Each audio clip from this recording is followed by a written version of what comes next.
みなさん、こんにちは。今日は、家族の呼び方についてお話ししていきましょう。日本語を楽しみながら勉強してください。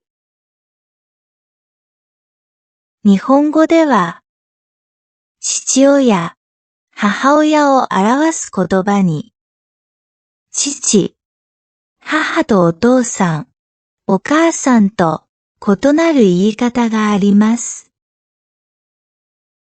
使い分けは、自分の家族の場合は父、母。他の人の家族の場合はお父さん、お母さんと一般的に説明されますが、実際には、場面のフォーマリティや、話者の年齢などによって、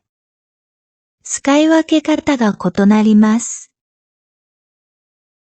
仕事などのフォーマルな場合や、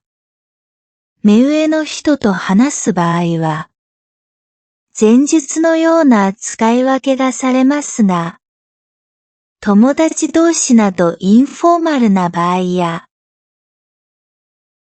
特に話者が学生などの若い世代の場合は、自分の親について話すときもお父さん、お母さん、お兄さん、お姉さんが使われることも多くなっています。例えば、若いオリンピック選手が、試合後のインタビューで、自分の親のことをお父さんのように呼んでいる場面もしばしば見られます。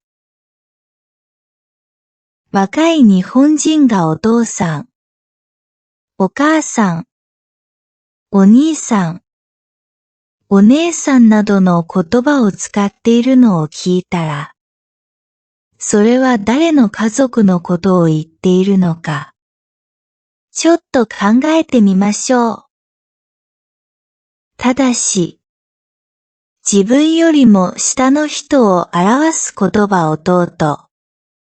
妹、息子、娘などには、さんをつけた形を自分の家族に対して使うことはありません。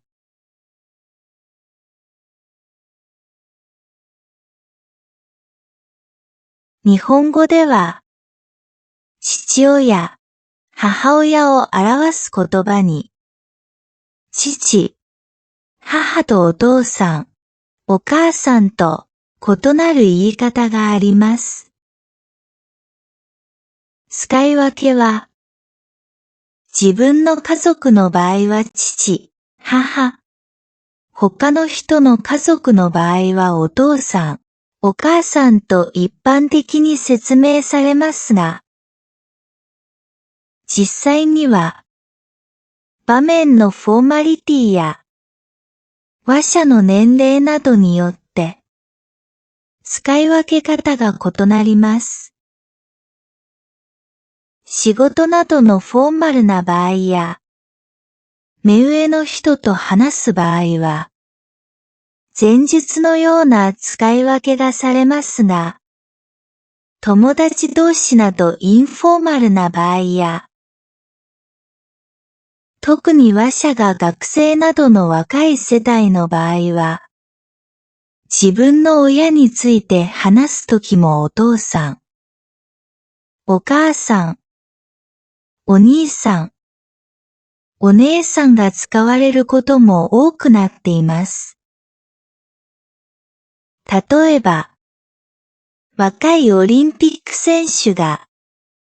試合後のインタビューで、